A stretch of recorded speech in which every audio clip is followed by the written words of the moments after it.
Hi Don and Gemma, this is Steve from Country Comfort. Sorry it took us 2 tries to get this done for you, but we're getting to it. I understand your chimney's leaking right up here at the roof in the living area. And, well, we'll start with that. All these stains that you're seeing, this stuff is usually, it doesn't look like the plaster's broken loose. There's a product called Kills that you can paint over top of that that'll kill that bleed through and keep it from, make it nice and white and keep it from coming through anymore.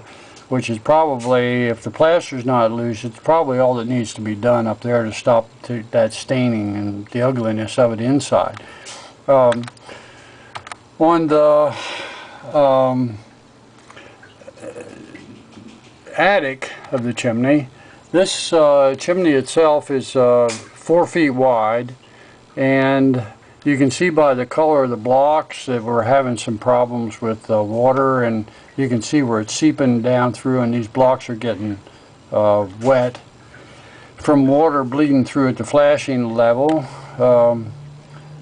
There you can see it some more. If we look up under, if we look up here in this little crack, basically what we're going to be looking at is the underside of the flashing, and you can see the rotten plywood in there that's deteriorated a little bit. So we got a kind of a chronic water leak problem that's rotting the wood. This is on the floor of the attic where there's some wood falling down there. This is up on the roof line. You can see some efflorescence here. It's not too bad, but you can. This white stuff is, again, water issues. The salt in the masonry is coming out through the. The water's evaporating, and the salt in the masonry is left behind, and it leaves that salt stain. That just brushes off. The problem with the chimney, you can see some debris build up there, but the problem with the chimney is on the back of the chimney. This is the back of the chimney. Looking at it, the peak of the roof would be up here, and in this valley back here, that's all full of debris, sticks and stuff like that. There you can see it a little bit better. And what's happening is the rain's coming down the roof, hitting this valley, and this is acting like a little dam. It just lays in there and then on down through past the flashing into the attic, and I think that's a major source of what's going wrong with the water coming in the house. That's another peek of the side of the chimney. It doesn't show a whole lot. There's some debris there, but not a whole lot. That's the chimney itself. Up here at the top of the chimney, there's some cracks in the masonry. If we zoom in, you can see there's some mortar missing there. There you go. That is frost damage, and water's getting down in the top of the chimney and freezing and just popping that masonry out. As far as that getting down in through to the house, I doubt that that's happening a whole lot, but that's part of the problem. Let's see if I can go ahead to the next one here. Oops, too many. That's the crown of the chimney. And you can see from that picture that there are a couple little cracks on there, but not too many. This is the flue that goes down the basement. We put the stainless steel pipe in.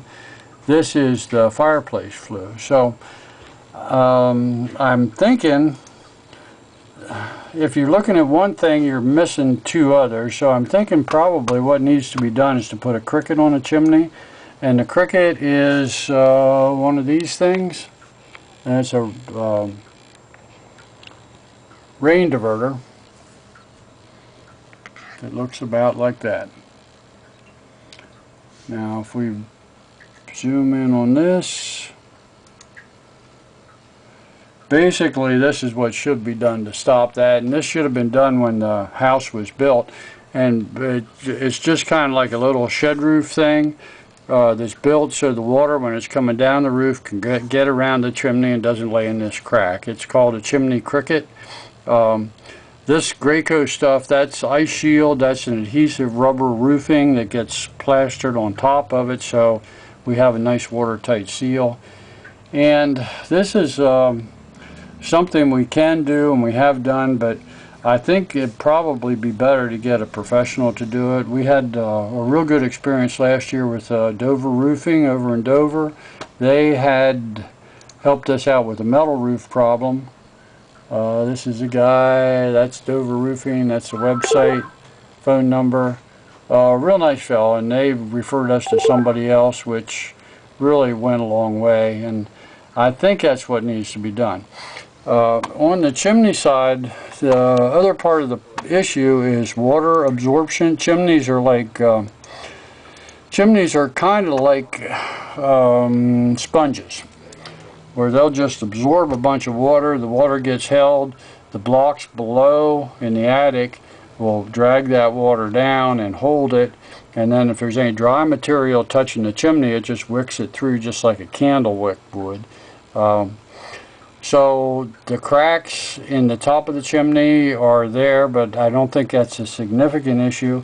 Though it would be a good idea to have a water sealer put on the chimney. The crown is a masonry crown, but it's not cast concrete. It should have been, but we hardly ever see that done. So there's quite a few things going on, but I think the main problem is that cricket. And I think I'd call Dover Roofing and see if they can help you out with that. Seems like a good guy. So what I would recommend is probably getting this debris out of here. That may be enough to stop the major problem. I'm not sure if the water is coming down there and all this stuff is just holding it and that's causing it to drip through. In an elegant solution type of world, if you got rid of that and the water could get away from there, maybe that would fix it. I don't know. Second thing would be to put a chimney cricket on that back part of the chimney. I'm sure that's going to be expensive. Then the next thing would be water sealer, for the masonry. So instead of it being absorbent, it would be repulsive to the water, and the water gets down on the roof and in the gutter where you want it. And then the next thing would be the masonry repairs. There's minor cracks in the chimney top, but that has a long life cycle, and it's not really all that serious. The chimney's not in bad shape, as far as masonry goes. There's some cracks in there, but it's not all that bad. So let us know if we can be of any further service. We'd be happy to help if we can. Okay, thanks again, Don Gamma. Okay, bye.